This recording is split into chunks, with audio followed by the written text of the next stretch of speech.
도움을 구하러 애굽으로 내려가는 자들은 화 있을진저 그들은 말을 의지하며 병거의 많음과 마병의 심히 강함을 의지하고 이스라엘의 거룩하신 이를 앙모하지 아니하며 여호와를 구하지 아니하나니 여호와께서도 지혜로우신즉 재앙을 내리실 것이라. 그의 말씀들을 변하게 하지 아니하시고 일어나사 악행하는 자들의 집을 치시며 행악을 돕는 자들을 치시리니 애굽은 사람이요 신이 아니며 그들의 말들은 육체요 영이 아니라. 여호와께서 그의 손을 펴시면 돕는 자도 넘어지며 도움을 받는 자도 엎드려져서 다 함께 멸망하리라. 여호와께서 이같이 내게 이르시되 큰 사자나 젊은 사자가 자기의 먹이를 움키고 우리릉을 때에 그것을 치려고 여러 목자를 불러 왔다 할지라도 그것이 그들의 소리로 말미암아 놀라지 아니할 것이요 그들의 떠듬으로 말미암아 굴복하지 아니할 것이라. 이와 같이 나 만군의 여호와가 강림하여 시온산과 그 언덕에서 싸울 것이라. 새가 날개치며 그 새끼를 보호함같이 나 만군의 여호와가 예루살렘을 보호할 것이라. 그것을 호위하며 건지며 뛰어넘어 구원하리라. 이스라엘 자손들아, 너희는 심히 거역하던 자에게로 돌아오라. 너희가 자기 손으로 만들어 범죄한 은우상 그 무상을 그날에는 각 사람이 던져버릴 것이며 아수르는 칼에 엎드러질 것이나 사람의 칼로 말미암음이 아니겠고 칼에 삼켜질 것이나 사람의 칼로 말미암음이 아닐 것이며 그는 칼 앞에서 도망할 것이요 그의 장정들은 복역하는 자가 될 것이라.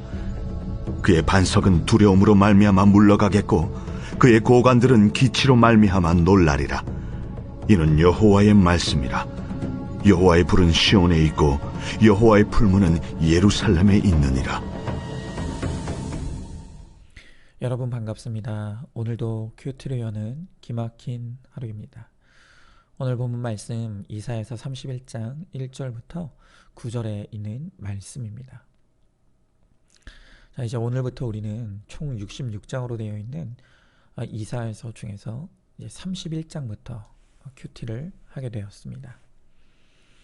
우리가 오랜만에 이사야서를 또 그것도 후반부라고 할 수 있는 부분부터 시작하기 때문에 오늘은 이사야서가 기록된 역사적 배경과 또 목적을 개관으로 다루면서 자연스럽게 오늘 본문과 연결지어서 한번 그 의미를 나눠볼까 합니다.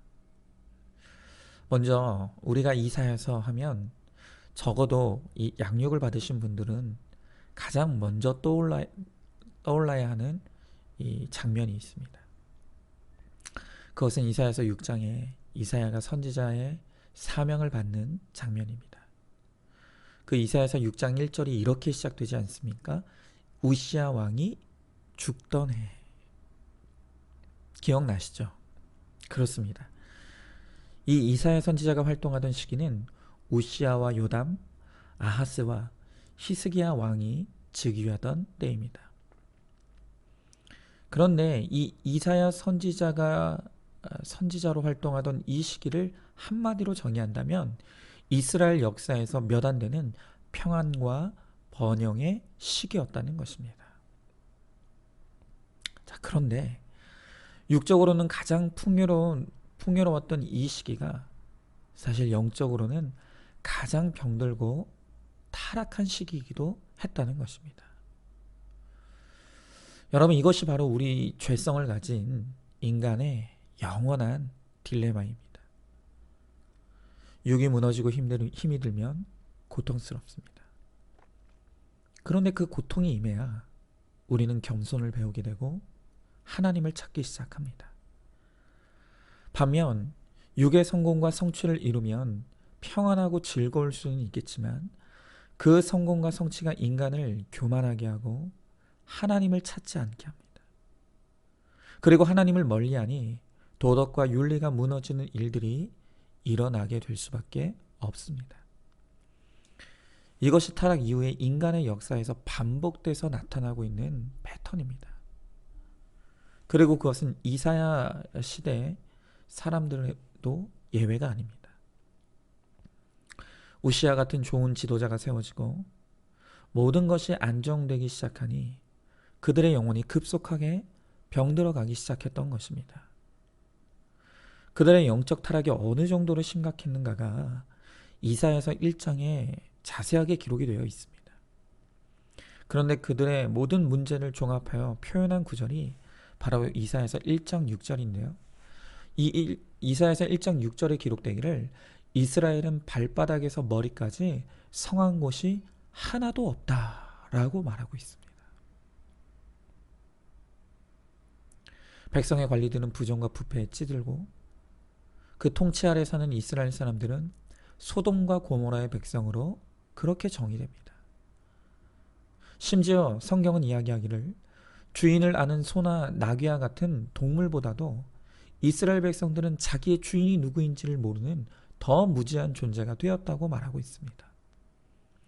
더불어 그들의 우상 숭배와 그 위선이 너무나 심각하기 때문에 그들이 드리는 모든 제사가 하나님께는 귀찮은 것이 되어버렸다고 합니다. 무엇보다 그들은 물질에 타락했습니다. 물 섞은 포도주를 팔고 도적과 짝하며 뇌물을 사랑하면서 불의한 재물을 모으며 그 풍요에 취해 있었다는 것입니다. 그렇게 성한 데 없이 병이 들어 하나님을 끝도 없이 밀어내고 멀어지는 그들을 하나님이 두고 보실 수 없는 거예요. 그리고 그들을 고치기 위해 드디어 하나님께서 회초리를 들으셨습니다.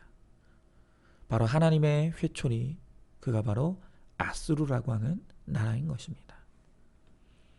하나님은 아수르를 강대국으로 키우셔서 이스라엘을 침공하게 하시고 그로 말미암아 이 이스라엘이 다시금 하나님을 찾도록 하게 하신 것입니다. 그런데 이 이스라엘이 얼마나 강팍한지 그 잊어버린 하나님을 기억하고 하나님께 돌아오라고 하나님이 주신 위기의 상황에서 그들은 끝내 하나님을 찾지 않는 것입니다. 그 대신 그들은 그들을 구원해 줄 자로 애굽을 선택하는 것을 보게 됩니다. 그런데 이 애굽이 어떤 나라입니까? 이 애굽 역시 하나님의 진노의 그릇이 되어서 심판이 임박한 타락한 민족이었다는 거예요. 그런데 이스라엘은 이 영적인 눈을 잃어버렸기 때문에 그저 그들의 육적인 눈에 보이는 그들의 군사력과 힘을 보면서 눈에 보이지 않는 하나님을 의지하기보다 눈에 보이는 힘이 있어 보이는 애굽을 그들의 구원자로 여기며 그들에게 구원을 요청하며 달려가더라는 것입니다. 그래서 오늘 다시 이사야서 31장 오늘 본문으로 돌아가서 보면 이 31장 1절에서 도움을 구하러 애굽으로 내려가는 그들에게 오늘 하나님은 화가 있다고 말씀하십니다. 그리고 이스라엘의 거룩하신 이를 앙모하지 아니하며 여호와를 구하지 않는다 하시며 그들을 책망하십니다. 그리고 3절에서는 너희들이 그토록 대단하게 여기는 그 어떤 세력이라도 여호와께서 손을 펴시면 돕는 자도 넘어지게 될 것이고 도움을 받는 자도 엎드려 다 함께 멸망하리라고 말씀하시는 거예요. 한마디로 하나님을 버리고 우리가 구원의 동아줄로 붙잡는 모든 것은 결국 썩은 동아줄에 불과하다는 것입니다. 결론적으로 6절에서 오늘 본문 31장 6절에서 오늘 하나님은 이스라엘 백성들에게 너희는 심히 거역하던 자 여호와께로 돌아오라고 여호와께 돌아오라고 오늘 그렇게 촉구하십니다. 그러면 하나님은 그들을 살게 하신다는 것입니다. 이제 우리가 이 이사야서를 큐티하면서 이 말씀을 통해 끊임없이 우리들에게 반복적으로 물으시는 하나님의 준엄한 질문을 듣게 될 거예요. 그 질문은 너희는 누구를 의지할 것이냐는 것입니다. 이 이사야서를 통해서 하나님은 끊임없이 너희의 의지의 대상이 누구인가? 너희는 위기의 때 누구를 의지할 것인가를 우리들에게 물어보실 것입니다. 저는 이 이사야서의 개관을 이 정도로 마무리하면서 저는 이 큐티 말씀으로 적용해 보았으면 하는 중요한 이슈 하나를 여러분과 한번 생각해 보려고 합니다. 그것은 이번 총선에 관한 것입니다. 제가 정치 이야기하는 것을 극도로 경계하지만 또 여러분들도 그것을 굉장히 예민하게 생각하지만 오늘 이 말씀과 또 이 총선이라는 주제가 너무나 긴밀하게 맞닿아 있고 또 우리가 말씀으로 해석받지 못할 것이 없기 때문에 한번 조심스럽게 오늘 이 말씀과 또 이 총선이라는 이슈를 한번 좀 생각해 보려고 합니다. 여러분 이 시간 편견 없이 좀 들으셨으면 좋겠어요. 지난 15일에 국회의원 선거가 있었죠. 여러분들도 다 선거하셨습니까? 저도 새벽 예배를 마치고 바로 투표소로 아내와 함께 가서 소중한 한 표를 행사했습니다. 그런데 선거 다음 날 자고 일어나 보니 꽤 놀랄만한 선거 결과가 나왔습니다. 하룻밤새 현재 정부 여당이 소위 공룡 여당, 거대 여당으로 불리면서 오늘 말씀의 표현을 빌리자면 많은 병거와 강한 마병을 지닌 애국과 같은 큰 세력으로 변해 있었습니다. 오늘 여러분들 가운데는 이 선거의 결과를 좋아하실 분들도 있고 또 실망하실 분들도 있을 것이라고 생각합니다. 그러나 우리가 오늘 말씀을 통해 반드시 깨달아야 될 것이 있습니다.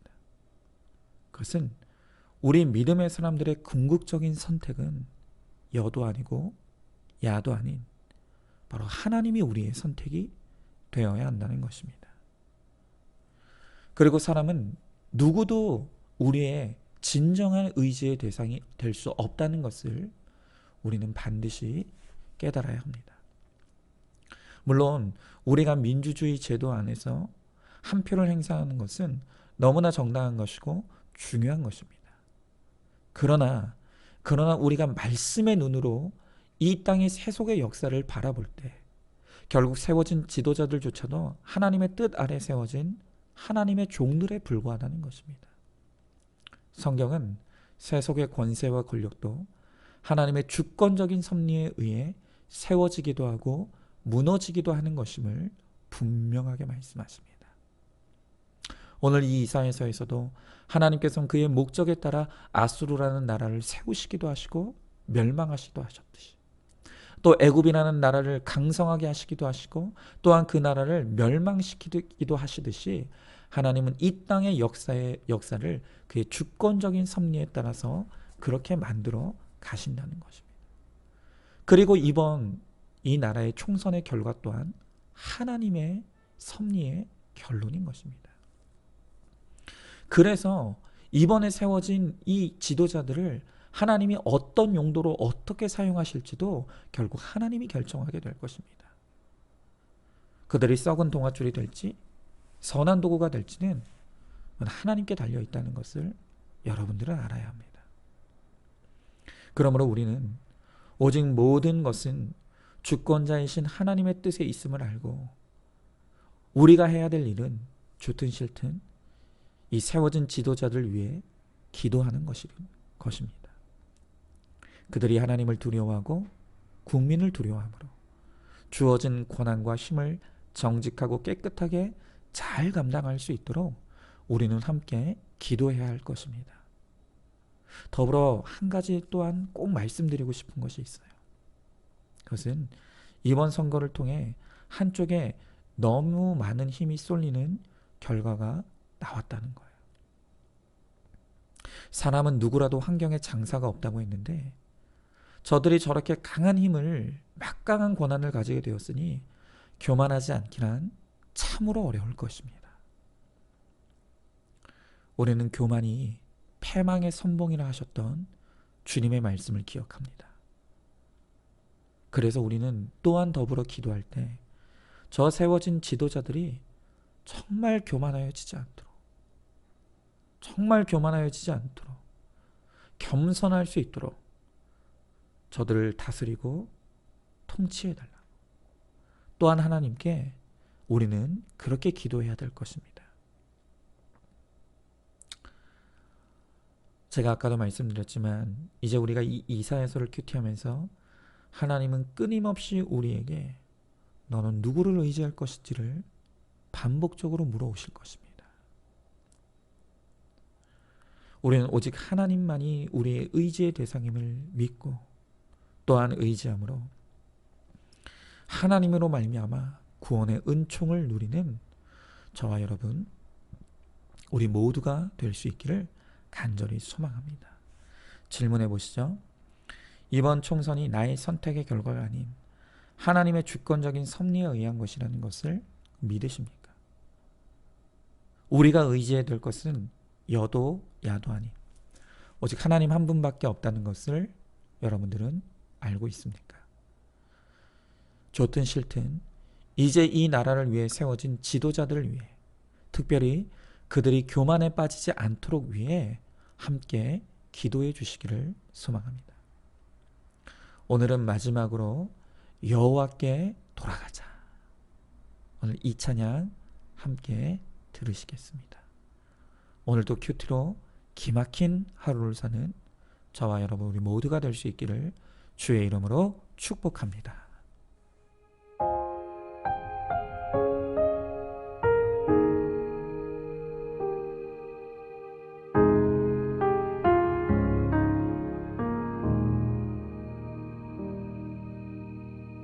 내 백성이 나를 떠나 돌아섰지만 내 사랑이 내 백성을 포기 못하니 내 모든 것 내어주고 나 그들